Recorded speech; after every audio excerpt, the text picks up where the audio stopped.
One of the tales as old as time when it comes down to Helldivers 2 is once again a topic within the community, with players taking sides in a recent post that we need to dive into. It's time to break down this topic and get to the bottom of it once and for all. If you want to help support the channel, the easy and free way is to hit subscribe. If you're on mobile, please swipe to hype the video, and let's get this one started.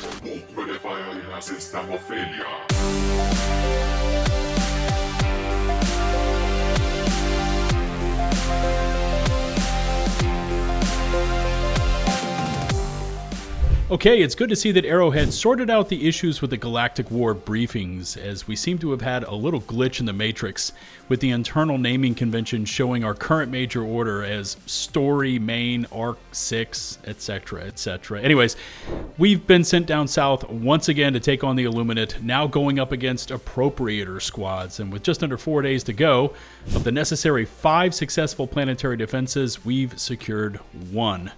𝗛𝗲𝗹𝗆𝗀𝗃 is the current flavor of the day, which according to the Helldivers Companion App, we are slated to pull out a victory in just under 16 hours there, which, if we can do it, will then give us 2 planets towards our total of 5 needed for the current MO. I'd like to hear your thoughts on this matter, but when I grabbed this footage just a few hours ago, it should have been prime time for Helldivers to be logged on, but we were seeing sub 50,000 worldwide divers online and defending democracy. I guess what I'm asking is it the faction or is it the content? I mean, I'd really like to hear from you, because I know we tend to power up over the weekends when all you Helldiver moms and dads out there have some extra free time, but there's a disconnect right now between player base and game, and I guess that's where I'd like your feedback.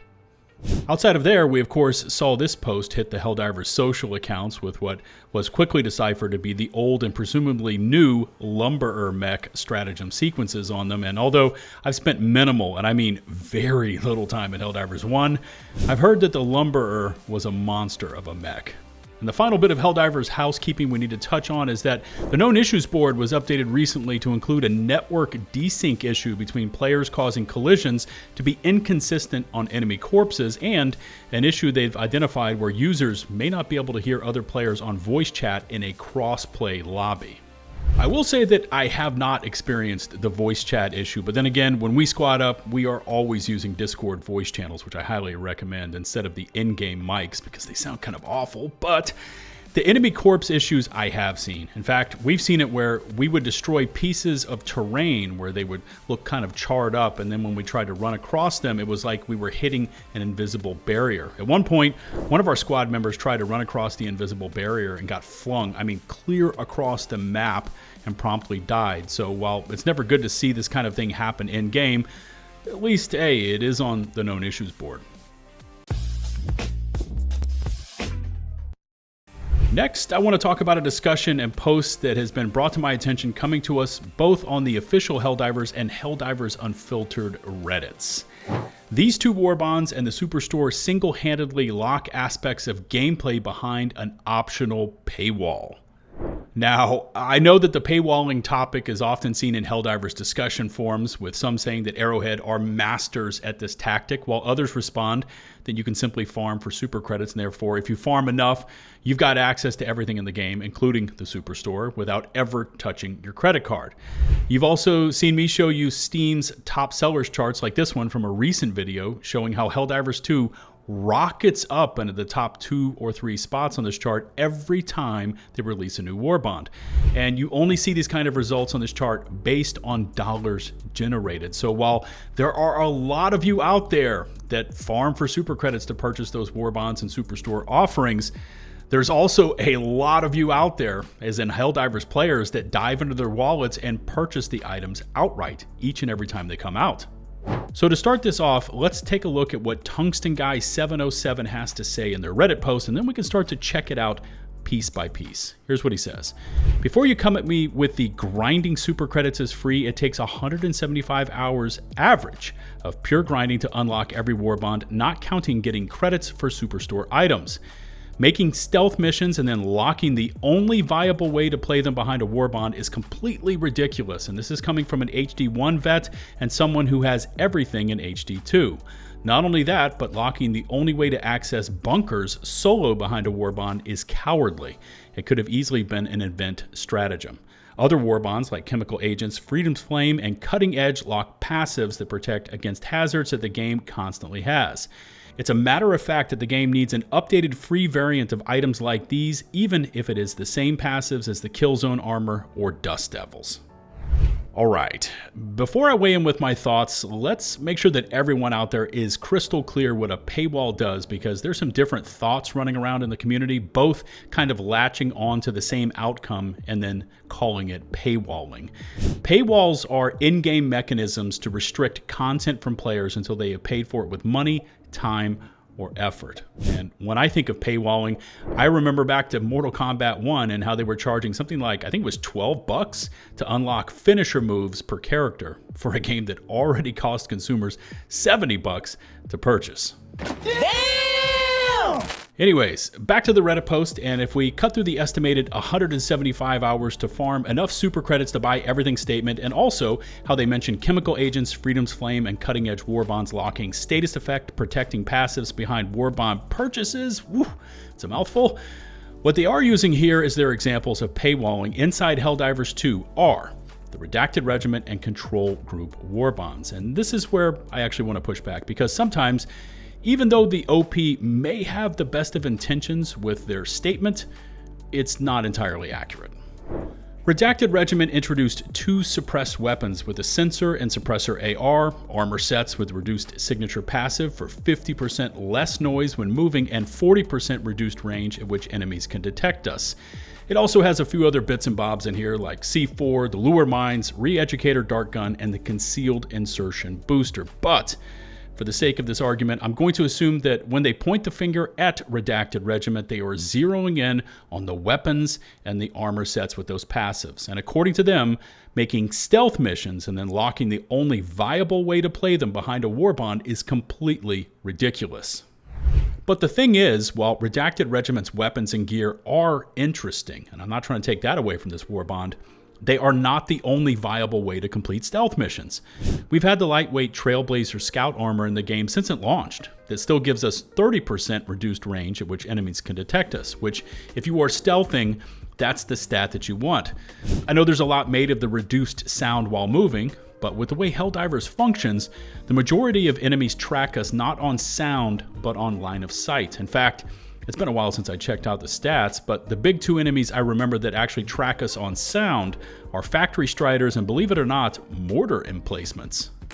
Using the Scout Armor passive and deploying some clever stealth tactics like avoiding running around like a lunatic directly in front of enemies, you can absolutely stealth through missions, and we did this since the game went live in 2024. Smoke nades were available in the Helldivers Mobilize Warbond, which came with the base game, so you could toss down one of those to break the line of sight. Really, the only difference between the OG smoke nades and the ones you could buy in the Redacted Regiment Superstore was that the OG nades were on a timer, while the new Superstore nades were impact. Also, you can use the suppressed weapons found in the ODST Warbond in case you purchased that one already, and the M7S SMG and M6C SOCOM pistol can put in work if you want to make use of a suppressor. You don't have to use the items in Redacted Regiment, but here's the thing, even without a suppressor, you can still stealth because of the way the game makes use of sound profiles. Now, while technically suppressed weapons do give you a closer range to targets without detection, you can still use a sidearm or SMG non-suppressed and pull off stealth just fine. Remember, it's not how they sound to you in-game, it's how Arrowhead programmed them. And for the longest time, you could bring out the Big Iron Senator and its heavy armor pen and use it as a stealth weapon because sidearms have the smallest sound profiles. Hell, thinking back on it, you could even make use of things like laser weapons for the same principles. So there's a lot of options out there contained in the base game available to players, allowing them to stealth like Sam Fisher without dropping 1,000 super credits for Redacted Regiment. This post also says that locking the only way to access bunkers solo behind a Warbond is cowardly. And since they are again mentioning the Control Group Warbond, I'm going to assume they're talking about the warp pack found on page 3. Now, while yes, it is handy to solo warp into buddy bunkers and loot them before warping out, it again is not the only available option to access a bunker solo. Exosuits can be purchased once you reach rank 25 for 20,000 requisition slips, and you can instead equip one of these, go solo farming, back the cockpit of your mech up to a buddy bunker door, and exit out of your exosuit. This should drop you into the bunker, which you then loot. Press the key to re-enter the mech, and it's going to pull you back out of the bunker. I know this because I recorded this footage a few hours ago to confirm that it indeed is still in the game and it still works. Now, where I do agree with this post is that it would be kind of a cool concept to see updated variants of, say, the Kill Zone and Dust Devil's Warbond passives, both of which they mention here in their post, with these being made available to players outside of them outright purchasing the Warbonds. But, and you knew one of these was coming, I also think it's kind of important to maintain a bit of uniqueness to Warbond offerings. ODST, Dust Devils, Siege Breakers, along with all the other Warbonds, both good and bad, stand out for their offerings. And if you start to offer those up outside of the Warbonds themselves, it kind of waters down the concepts those Warbonds were going for. Know what I mean? What would have made a little more sense here, at least to me, if you're trying to present this Helldivers Paywall topic to the community, would have been patches and changes in tandem with a new Warbond. Basically, instead of singling out Redacted, Regiment, and Control Group, the post could have leaned into a topic centered on how Arrowhead creates a problem and then sells us the solution. For instance, back in July 2025, Arrowhead said that they saw that bleed damage was basically non-existent, and so they went into the game coding and they increased the chest injury bleed damage value from 1 to 10. As they said, the previous value of 1 was so low it appeared to have no effect on us. Now, this massive change was felt immediately, and still is to this day, as once we start bleeding, we can die in tenths of a second and even die while stimming. However, a month earlier, the Force of Law Warbond was released with the Ballistic Padding Armor passive for 25% resistance to chest damage, and listen to this one, it prevented all damage from bleeding if your chest hemorrhaged. So in this case, the solution was potentially offered up before the issue was introduced into the game. Another case to be made could have been how Helldivers players were not happy with how much ragdolling they were being put through, especially on the automaton front with the War Strider cringe lasers and all the grenade spam, along with the rocket devs, and even over on the Illuminate front, those overseers with the beat your ass silly batons. So instead of Arrowhead really diving into ragdolling and refixing it, because, you know, in case you didn't know, it was fixed and then broken again in the past, they instead released the Python Commandos Warbond with armor sets equipped with the rock-solid passive to make us more resistant to stagger by 30%, which then prevented us from being ragdolled so damn much. Final point that could have been made revolves around Superstore items versus Warbonds, and there's no better place to look at these than with shotguns.